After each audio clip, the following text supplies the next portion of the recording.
In this episode, we're talking about a game where you make clones of yourself to do the chores you don't want to do. It's The Alters. This and more on Indie Game Arcade.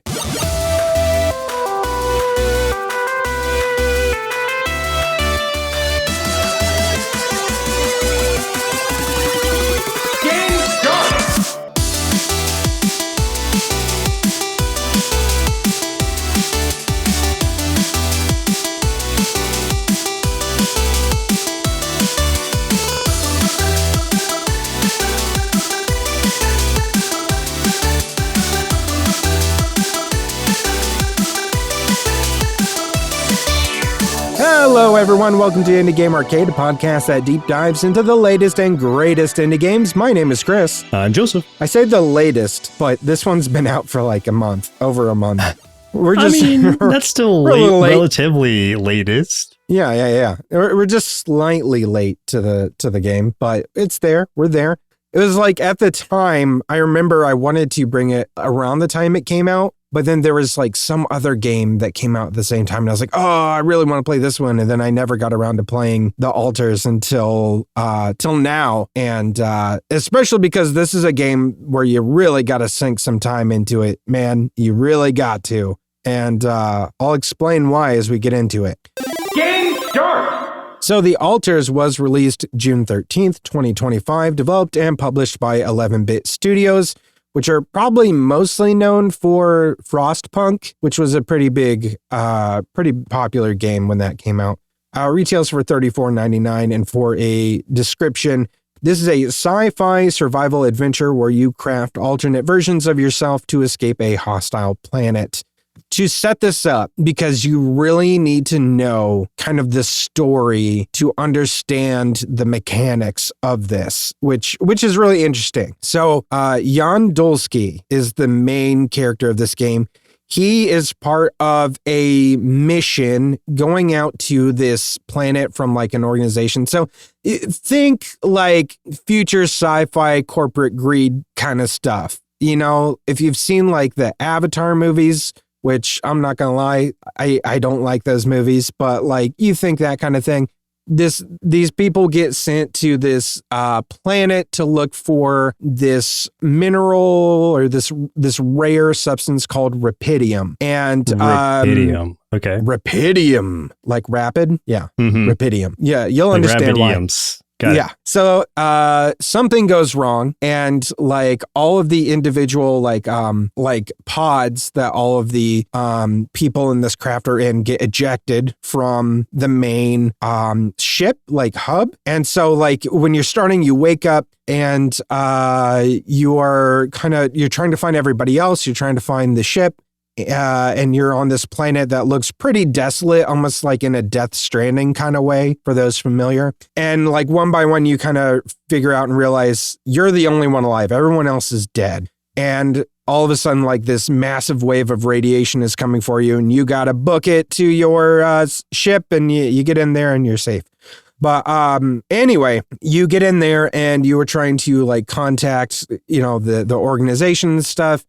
The feed's not super great, but you can make out a few things, and you're talking to them, and basically they're like, hey, so you're going to have to do everything to maintain this base and to get off that planet. Like, you got to do it yourself, bud, because you're the only one left. So if you want to survive, it's on you. You don't have the skills to do that because that's not you. So what you do, and this is where all of the mechanics really come in, is you have to go like explore and scavenge things on this planet. Specifically, once you actually do find rapidium, and the organization knows, you go back and let them know. They're like, okay, so that's cool. We've got a specific use for that, and you're going to want to use that for something. Let me tell you how the quantum computer works. So they explain this quantum computer that they have on the ship. And what that does, it interfaces with you and your entire life's memories. And it picks out all of these like parts of where there were like major events in your life where something about your life could have changed and sent you down a different path. And it identifies basically where, let's say, something in your early childhood or teenage life could have changed. And if you had made a different decision, instead of becoming the man you are, you could have branched off in this alternate timeline, and that leads you to becoming an engineer. And so it basically downloads this data of like the you that went down that path and creates this whole personality and with all of these memories and experiences of this life, of this person, this you that made that decision, that went down that path, that lived that life, that became an engineer, that ended up on this exact same mission. And then they're like, cool, we got that. Now head over to this thing we call the womb, put that rubidium in there and we'll see what happens, and also put a little bit of your DNA in there, just for funsies. So you do, and that rubidium rapidly speeds up that little DNA sample, and the quantum computer's like, boop, we'll put that thing I just downloaded in there, and you got yourself a clone that's an engineer and can do the things that you can't do. But here's the problem. When that engineer pops out and thinks that, it's real and it's the one that was on the mission and everything, there could be some arguments to be had. So, yeah, that's where like the crux of this game comes into play. So it is very much like having to go out, having to scavenge materials, do things, maintain your base, but also you're having to create your alters to do the things to maintain the base and to do other stuff that you as your character are not equipped to do. You don't have the knowledge, you don't have the expertise to do it. But you're using these crazy things with the rubidium, with the quantum computer, with the womb to make these alters that do have those abilities and have the experiences to pull it off. But they all have their own lived experiences and they're all personalities, and they don't always get along with you. And some of them just flat out, when they realize that, their memories, their experiences weren't even real, mentally, that's pretty messed up, So yeah, it's going to cause some problems, and it sure does. So you're also having to try to deal with like identity crises and ethics and distrust. And like some of them, like their personalities, maybe they'll start to trust you, but maybe they have a huge distrust of the organization that you guys are working for. But it's like you have to try to find a way to get everyone to work together, or else you're going to die on this planet. Because, heads up, the planet is much too close to the star that it orbits. So sunrise comes, I think it's in like, it's like a week, or maybe it's like 9 days, but something like that. If that sunrise overcomes your ship, it is going to burn everything to ash. So you've got to get like this ship in working gear, everybody doing like what they need to do to move the ship to like, the dark side of the planet constantly. So you have like, you're constantly on like a timeline, right? To keep doing things, to keep moving the ship and everything before you get annihilated, with the hopes that eventually you can do everything you can to get off of the planet itself. But that is like, there's a lot you would have to do that. But yeah, it is fascinating, especially like the amount of emotional depth to this, because like you really feel the weight of like everybody's stories, and also just how much they do parallel with each other. Like the very first guy that you get, like the engineer kind of guy, he is extremely abrasive and sarcastic, and you butt heads pretty quick. But like you're able to sort of first find common ground with him over the memory of your mom's homemade pierogies. And it's like things like that are just so interesting. So it's like you convince him to try to go make pierogies with what you have available on the ship and stuff. And it's like those little things that help try to gain that trust, get along. And it kind of does a thing like when you're talking to them too, where if you remember like the Fallout series and stuff, like you might do something and it'll be like, such and such remembered that, or will remember that, or didn't like that. You kind of get little things like little pop-ups like that next to them. but instead it'll say something like anxiety or distrust or confidence or something. So it's like you're not looking at like a full status bar of like their stats or anything, but you're seeing the consequences of your actions pop up as to like, oh, like what I just said. Okay, they're starting to distrust me. I don't know how bad it is, but I know that that was something I did that now there's an inkling of distrust there. What can I do to try to not keep going down that path, right? And there's definitely a point, and I don't know, like I didn't get far enough like reading to know if this happens verbatim, but you can definitely get to a point where a few of them will lead a rebellion against you. So, and go try to establish their own base away from you. So trying to get them back is the name of the game right now for me. Is this one with like multiple choice-based multiple endings? Like if you had the rebellion and had to kill everyone or whatever, or fight them off, then like would you still be able to progress, or does it like return you to the last checkpoint or something? Like what is the loop like? You can keep progressing. From what I understand, there's like a chance for multiple endings. There's a chance to if you have to kill some of the altars, but and then, you know, make more altars. I think you can only have so many altars at once. I want to say you can have, maybe it's 6 at one time, but yeah, so you can have so many altars at once because you kind of have like almost like a quote unquote like slots that you can fill for how many you can have. And it's just kind of a game mechanic thing, just so you don't have an infinite amount walking around. But I think that there is only so many available altars that you can create. Like, I think there's only like maybe 11 or something possibilities that you can make.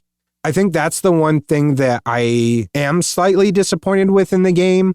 And I understand the reason, because it could make it would just be massive. Like, you know, this is an indie game. It's an indie game that has a little bit more money to it, I think, than most indie games, but still an indie game. Graphically, for sure, doesn't look like resource-wise that they'd be able to handle like 1,000 duplicates. Yeah, like, well, and I don't mean like just at once, but I'm talking about like possibilities. Like in my head, I would love to be able to see, because when you make an altar, you can go into the quantum computer and then you can see all the story beats of their life too. And there is like certain altars that you can create an altar from their history also. But it's not like you can choose any single point and create an altar, right? It's only like specific points that will create, you know, something very specific that you need. Like you need you're going to need you can make a therapist altar, which is good to have. And he's pretty cool. But, you know, like I can't just choose any point off of any altar's timeline and just see what it creates. You know, it's kind of like there's like 11 specific outcomes and that's that. So I in my head, if things are a perfect world, I would want to be able to just be like, all right, I'm going to choose myself, pick this random point in time, create an altar. Let's see what we get just for fun.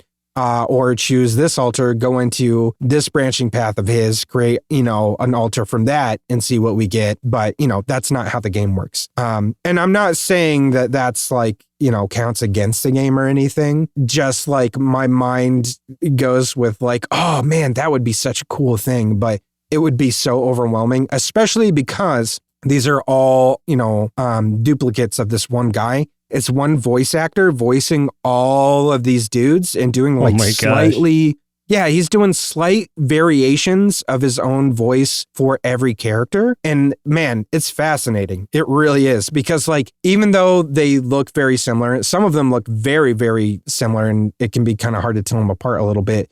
But like, there's certain things about their inflections or the way they talk, or some of them are a little bit more gravelly, or the scientist guy, who is my favorite, is so much more astute, and you can just tell, what he is by the way he talks, and that's fascinating to me. So like that dude did an amazing job. That reminds me of, at least what first came to mind was the Bad Batch, that a Clone Wars spinoff, Star Wars Clone Wars spinoff. Yeah. Where D. Bradley Baker, I mean, first of all, like D. Bradley Baker like voices all of the clones, period. But with Bad Batch, they're all different enough because they're defects, like defective clones, that like their voices have to be different pitches. And he does all of them so uniquely that you can tell exactly who it is. Even if you didn't see the visual, you can tell which one is talking. And I just think that like is such raw talent that I'm always impressed by it. That is very good. Yeah. I mean, he's so talented. Love that guy. A lot of this game, I mean, you do have like the scavenging. You've got also like base building and stuff. Like it's a circular ship that you are constantly building modules and stuff to outfit it that do different things and expanding the base and stuff. And when you're summoning those altars, assigning them roles to, maintain things or do very, very specific tasks that they're made for, like the therapist or whatever. And then pushing the base to another area when you need to. But also that big thing of maintaining everybody's emotional state and trying to, deal with the consequences of things that'll happen. And I was reading an interview with the developers before we started this, and like one of their things that they wanted to push is that like, stories aren't good without conflict. So they wanted there to be constant conflict.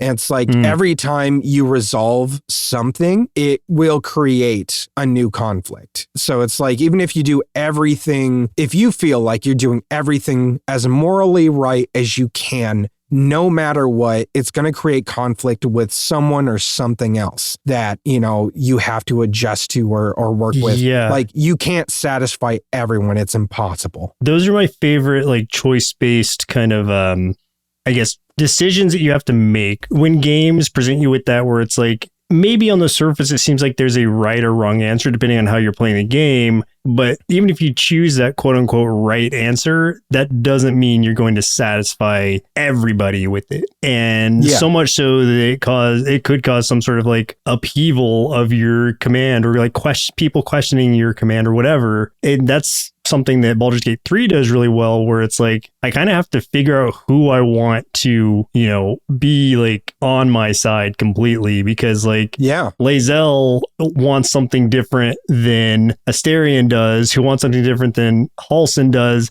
And it's like, all those people, you cannot please everybody. You can try, but it's probably going to fail, and you're going to end up with a really divided party. Yeah, and they'll rebel against you and want you dead. And or like in my first playthrough, Shadowheart just left me because I did a mission without her, like her most important mission, and she's just like, you know what, like I'm out. And she just, this sucks. It was just like, Shadowheart has permanently left your party. And I'm like, oh man, I didn't even do anything. But it's like, all right, well, that was my fault. It's on me. You didn't ask her feelings. That's what you did. I didn't. I did. I was just like, you know what? I'm sure this will be like, I'll get good Shadowheart gear from this, so I'll give it to her after I'm done. But she took it very personally that I went on this mission without her. Yeah. There's also like mini games and stuff in this, which is fun too. Like beer pong is my favorite one. That's a fun mini game. There's like a thing in the gym. There's therapy sessions. And then there's actual movie nights. That's cool. Kind of cool. Yeah, it's pretty cool. Sounds like there's a lot going on in this game. There's a lot. I think that when we are looking at Game of the Year contenders, and I'm not just saying like us or something, but I'm saying in the broad scope of Game of the Year contenders, at least for like indie games and stuff. I mean, we know Claire Obscure is going to be dominating quite a bit of the field. I do think The Altars is going to show up in at least conversations for sure. It's pretty spectacular. Now, the one thing that I am not okay with this game for sure, and like, I don't know the extent of it because I don't know that if they have said the extent of it. I found out later that after some people like kind of brought something up, they admitted that they did use some AI art assets, but I don't know how much or to what extent. And I don't know if they've like admitted to how much. And if I were to guess, it's probably for like some icons or some background kind of things within like some of the base or something. Or maybe it's some of the, it's probably actually for some of the UI HUD or something, but I don't know for sure. But like, I think that they did not report it on the Steam thing, because if you use any AI whatsoever, any capacity, you have to say something on your Steam page. Like you have to.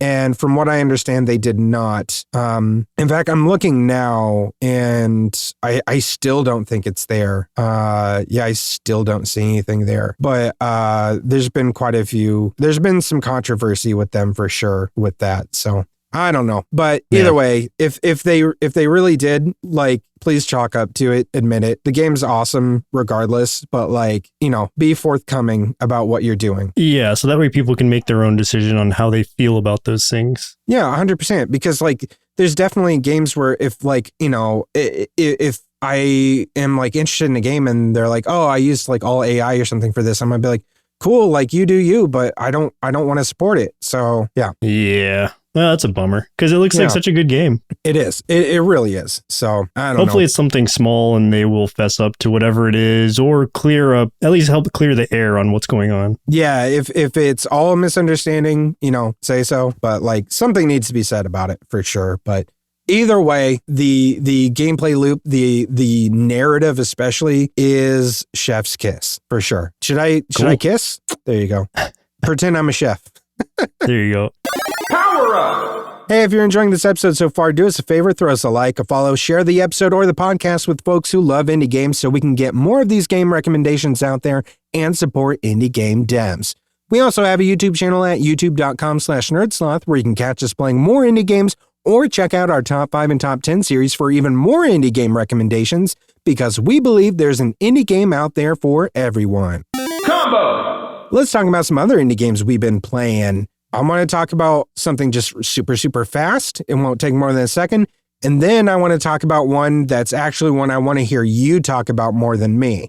First up, I got back into Kabuto Park. I have almost 100% of that game. I have just the very, very last boss to face, and I have one more bug to catch. And once I do, I've done everything. So, and I think it's like, there's this one beetle. It's like one of the epic ones, the gold ones that I have not been able to catch yet. It's in the swamp area. Man, okay. I've tried to get in there so many times and it is just not popping up. And I don't know, man. I don't know. Did you catch all the bugs? I know you beat the tournament. I feel like I did. I know I was like super close to 100%ing it. There was just like one or two things I didn't do, but I didn't care enough to like go back and do.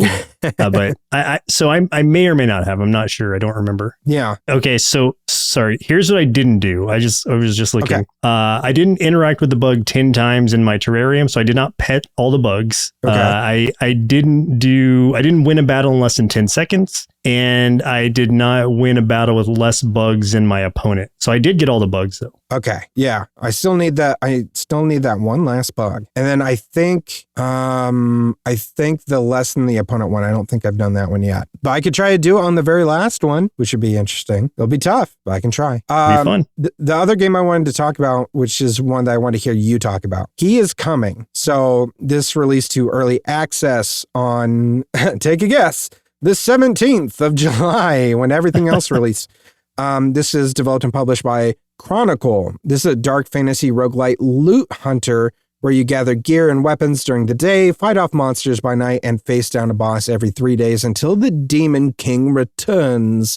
It's got procedurally generated maps with 350 items with deep build and synergy combos, fantastic minimalist pixel art, and a PvP mode that's coming to the full game, which will be really interesting. Wow. Now, you sunk some hours into this. I sunk a bit of time. I played more than an hour of this. I want to say maybe hour and a half. Maybe it was 2 hours. I don't think 2 hours quite. And I'm terrible. I'm terrible at this game. So, because I was so bad at it, like, I don't think I ever got past like boss 3. Like, that's how bad it got. In my mind, I don't think I was coming up with like good enough synergies to keep things going. So I want to hear about your experience with this. Okay. Yeah. So this is one we had talked about previously with the like super minimalistic graphics, but potentially fun mechanics, which is what was going to be appealing to me. And I can confirm that the mechanics are really fun and engaging. And it has this like simplistic style to it where it's like, I can pretty much know as I'm going through this thing, like how my setup is going and like what kind of enemies I could potentially take on. Do I want to go for speed? Do I want to go for a full armor build? Do I want to go for like a heavy like life build? There's various ways you can go with it. And as you go through, there is like meta progression in the sense that like you are completing different sort of little mini challenges that some are hidden. Well, they're all hidden until you kind of find the way that it works out is the unlocks that you see are in sort of a grid. And as you unlock one, you'll be able to see everything kind of around it, I think. And then that will show you like how you can unlock the next one. You could still unlock it accidentally, but it's at least like a guideline if you want to specifically try to unlock a certain thing. Once you unlock other things, then all the ones around it will be like how to unlock them will be visible. Everything I unlocked, I pretty much just did accidentally, and it kind of just like worked out in my favor. There's still a ton more that I don't have because I think there's like over 300 something like items you can unlock or whatnot. And the way that those come into play is like you, during the first round, it goes in like a round of like a set of days. So day one or like round one is like you going through this day-night cycle and you can equip 4 different items. And so you kind of have to decide 4 different items and a weapon. And you have to decide at that point, sort of as you're going through these simpler enemies, like, okay, what am I getting RNG wise? What can I start building towards? And then what ideas do I have based on what I picked up? And that's where it's like, okay, I've got this. I can see what boss I'm going to face at the end of this cycle, so I can kind of prepare myself for that. Is it the boar that's going to do 10 or 14 damage to me immediately if I'm not faster than him?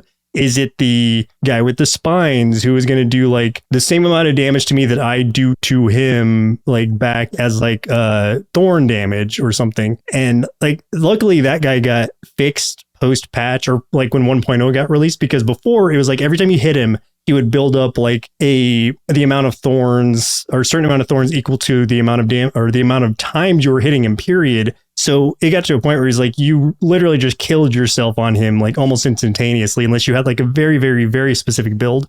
But now he's a little bit more forgiving. Yeah, he's a little bit more forgiving in the, at least even in the demo that they were playing, like that got updated too with the 1.0 release to where it's like, okay, now I can beat this boss because it's a lot more reasonable the way that his mechanics work. And so like a lot of the demo and the pre-release was just sort of like figuring out like how to like iron out some of those issues like that. And again, this is still early access, so there's still a lot of changes going to be made to it, I'm sure, because it just came out in early access technically. So going into it, I was just really enjoying the loop of it. I was able to beat even before the patch came out. So before the patch came out, or before the 1.0 got released, or not 1.0, sorry, I keep saying that, before the early access got released, it was like you could beat the third boss and then you would fight the third boss's like final form. And that's where I was getting hung up a little bit, was on the final form of the third boss. But I would still like beat the third boss pretty consistently up to that point. And then after the early access got released and the demo changed, the demo literally ends after you beat the third boss's first form. So I've beaten that. Oh, okay. Yeah. And it's just been really fun. Like the great part about it is like once you start really building up your kind of optimal build and it starts coming together the way that you want it to, that's when it feels really satisfying to see it in action.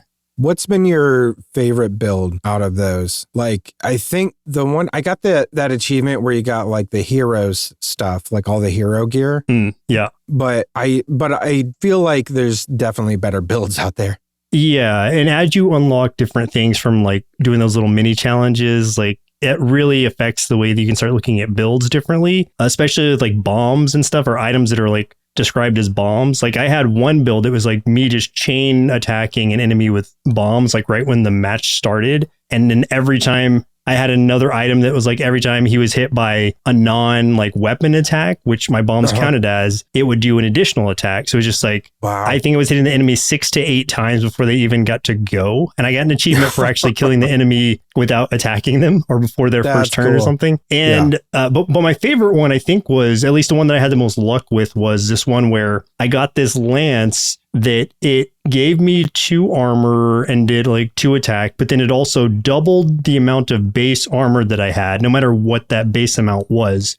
So then I started trying to find items that were just specifically giving me base armor under that. So I think by the end of the run, I had probably like 40 something armor on before they could even like break through. And then I had another like item in there that like, when they took down my, when I was exposed, which means like when they go past your armor and start hitting your health, it would automatically like reapply all my base armor one time.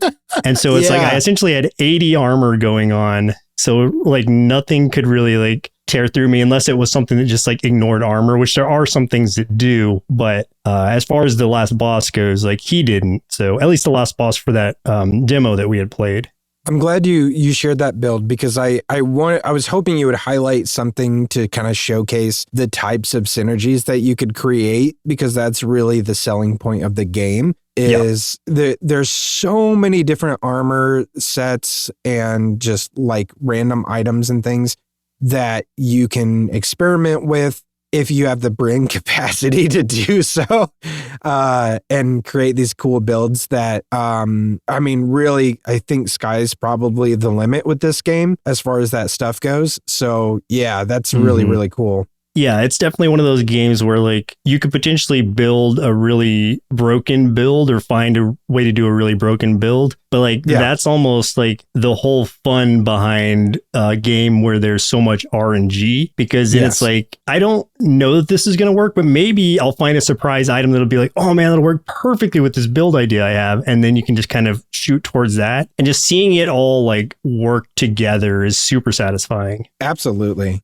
I see there's another demo you played that I'm excited to hear how it went for you, because I played that demo during one of our Next Fest episodes, and I really, really enjoyed it. I was terrible at it, but I liked it. So that's another one of those where, like I was talking about last episode, it is, well, I wouldn't even say that necessarily, because it's a different game type altogether. This one is definitely a very fast-paced Mega Man / Sonic-like in a way. I mean, more so Sonic-like.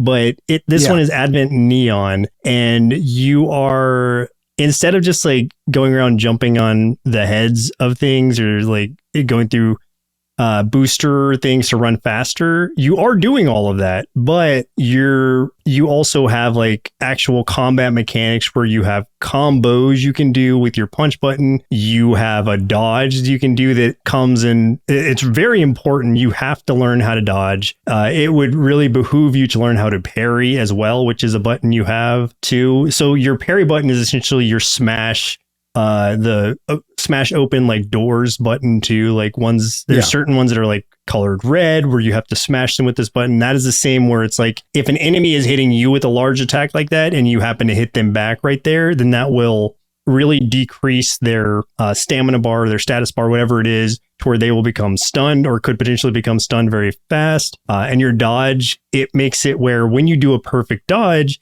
it will slow time down, or like freeze time basically, so that you are able to like really get a lot of hits in on the enemy. And this one is extremely fast paced in that you have to make a lot of decisions like on the fly like that. It's forgiving in the sense that you get a lot of like health, like little health green nodes back as you're fighting your way through. So you don't ever feel like you're really about to die, like constantly on the verge of death or anything, but you do have to be extremely careful in how you're executing these commands, but also very quick about it too. And I found a lot of like enjoyment out of that once I figured out the mechanics of it. I only played it for, it couldn't have been that long. I'm going to say just like an hour and a half, no, 33 minutes. So not long at all.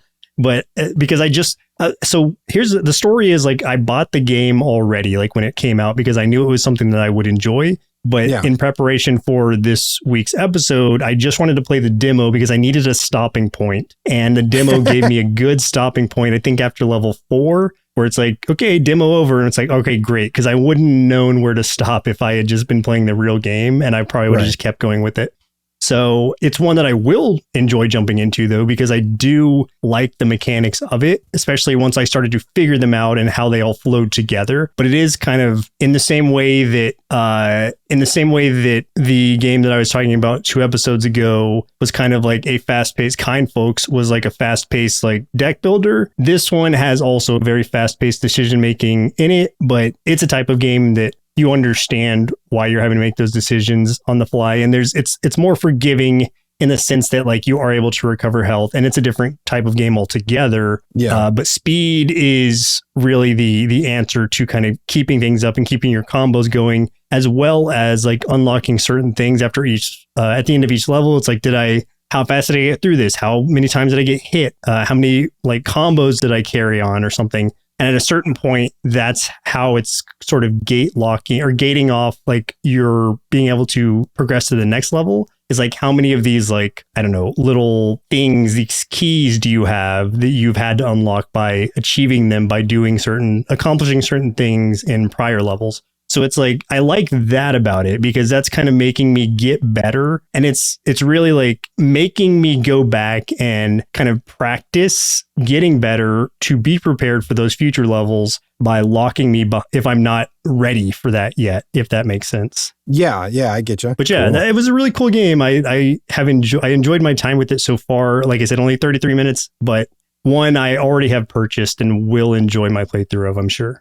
Yeah, I'm excited to see like your thoughts on it once you get like farther in, get through a few bosses, or even if you end up like completing the game, like how that goes. Yeah. My comparison to Mega Man was more so that there's a lot of like a robot master kind of enemies in it. The bosses also, like, for sure, like the way the boss battles go, like that was my first reaction too. Like, the regular game flow feels more Sonic, but then once you get into those battles specifically, it feels a lot like Mega Man. Mm-hmm. And it is very like, I don't know that it's going to have like I've unlocked this ability from this boss, now I can go fight this other boss in the way that Mega Man is. Yeah, but I don't think it does so. seem like you unlock certain new abilities as you're progressing through, at least. I'm also excited for this other one that you were talking about too, because I was just looking at the demo, and the art style of this, oh my God, I love this. Okay. This one, another one that was a huge surprise to me, and doesn't look like it comes out until the demo came out on the 29th of last year. This game came out on, guess what day?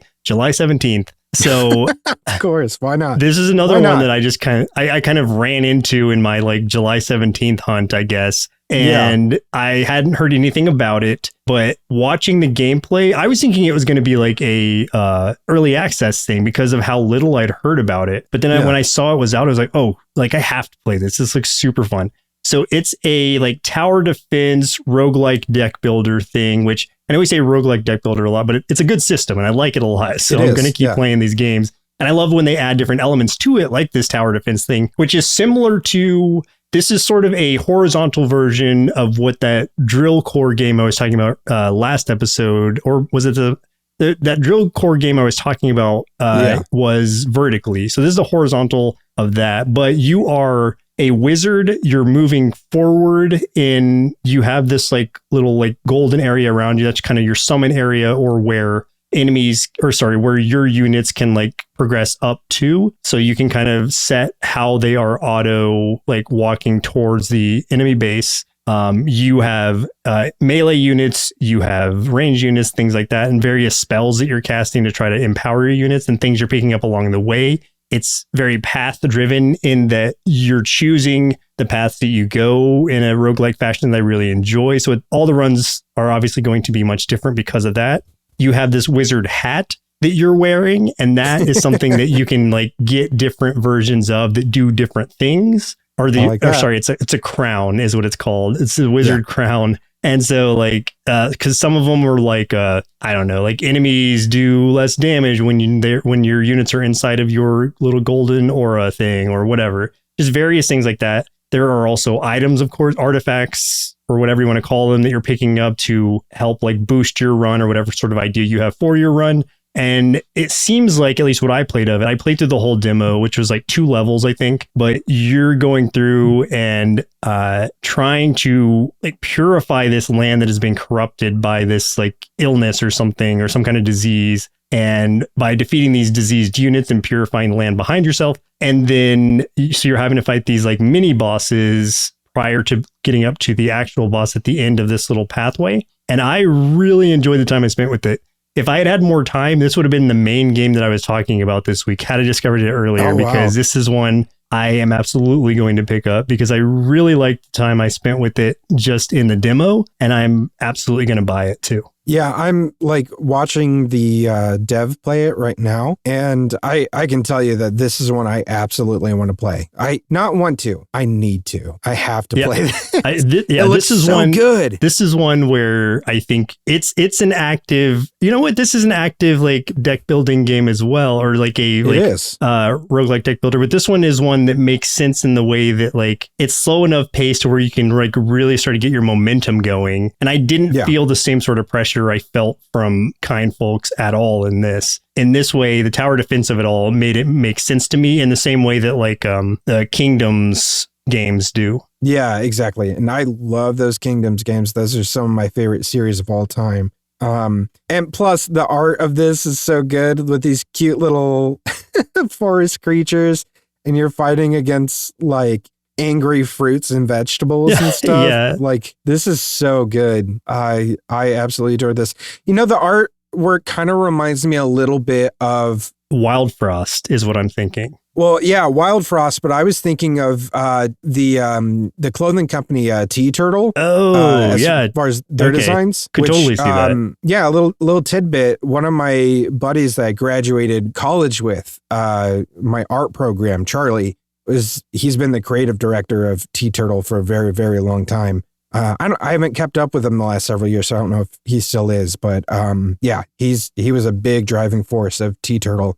So I would see like designs and stuff from there, and I'm like, oh yeah, I can tell Charlie made that because of this stuff I would see in class with him when we were like critiquing each other's art and everything. So yeah, this stuff definitely reminds me of them. So this is an art style that I am very partial to, and I really, really like. So yeah, I'm all over this. I want to play it immediately. Give it to me. My Wild Frost comparison would just be the way that the cards are laid out with the like, I'm looking at those. I see that 100%. Because you know where the card cost is, you know where the attack damage and defense is, and you know where the skills are, and that just felt very Wild Frost in the way that it was laid out, but obviously much different gameplay type. Yeah. Wild Frost was another one that I absolutely loved, and I fell off of it just because of like, I think the difficulty of it, but I've always wanted to get back into it because I know that they made an adjustment, but I haven't played it again post that. I'll tell you, the reason I fell off the game was for the same reason, but it was because the way that it works is once you beat the game, it then starts putting you up against the shadow version of yourself that had the same build that you had when you beat the game.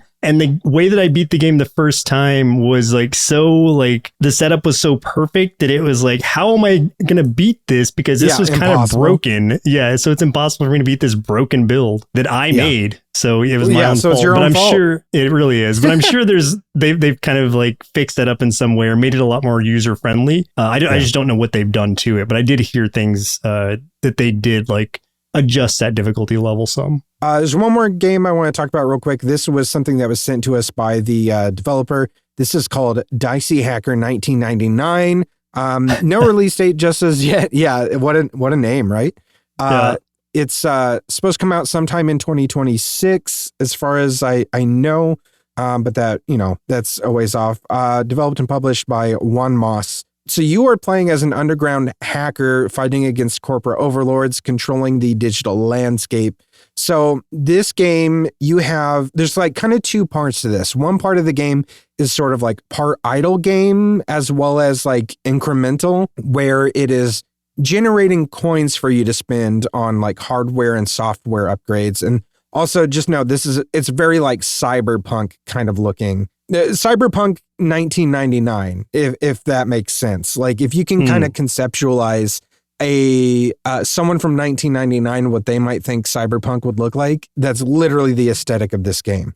So you've got that part idle, part incremental half of the game that is about coin generation. So you can harvest that and get upgrades that will either help increase the amount of coins that you can harvest or will aid in this other half of the game, which is kind of like the hacking part, which is where combat comes in.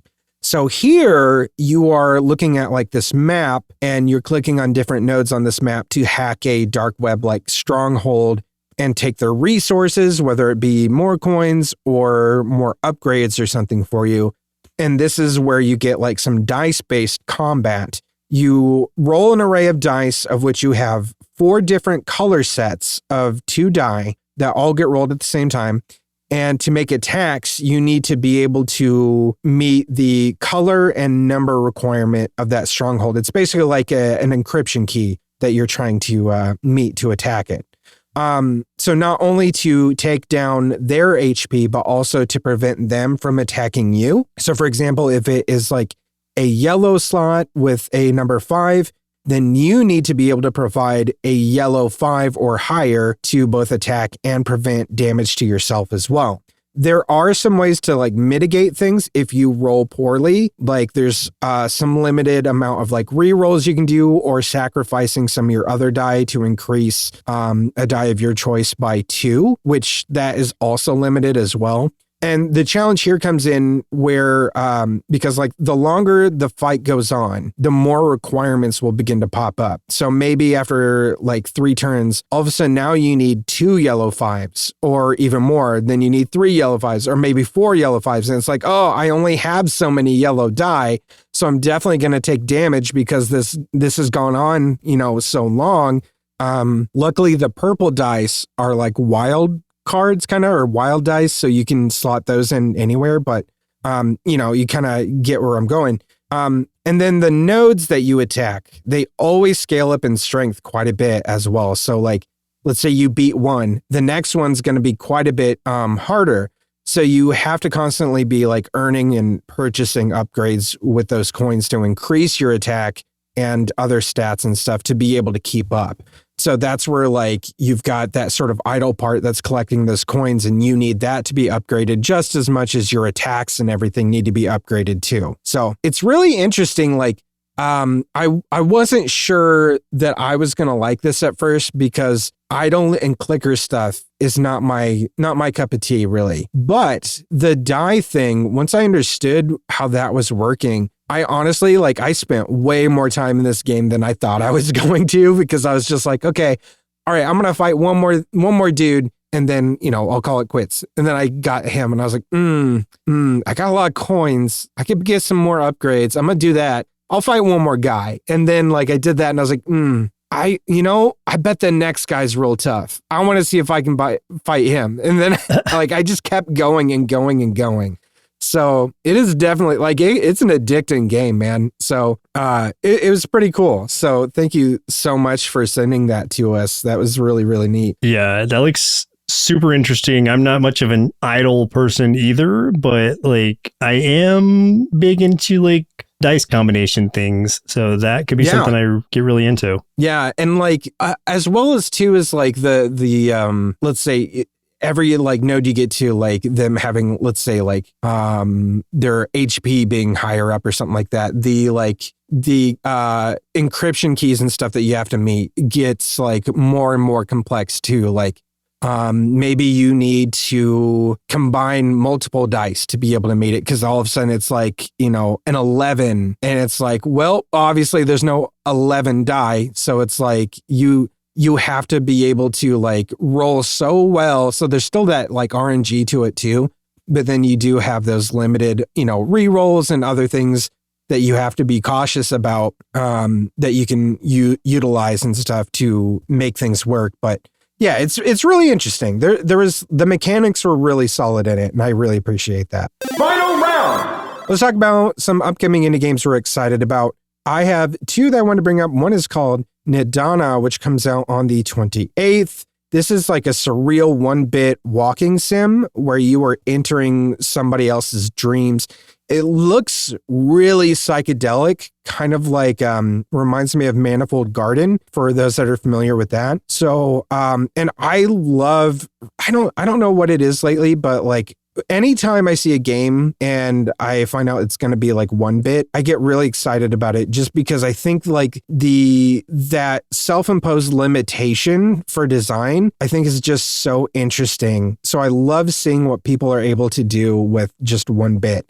And this looks really cool. So excited for that. Also, Paper Animal Adventure comes out on August 7th. And this looks like if someone blended Animal Crossing and Paper Mario into a tactical RPG. Looks really cool. I love the designs. The gameplay, obviously I haven't played it yet, but it looks like something I would be really into. It looks like something you'd be really into as well. So I'm very, very much looking forward to see how this shapes out. It's already on my wish list, so I must have seen something about it. There you go. Coming soon to early access. Okay, that's why. So next year, it'll be something I might give a shot to.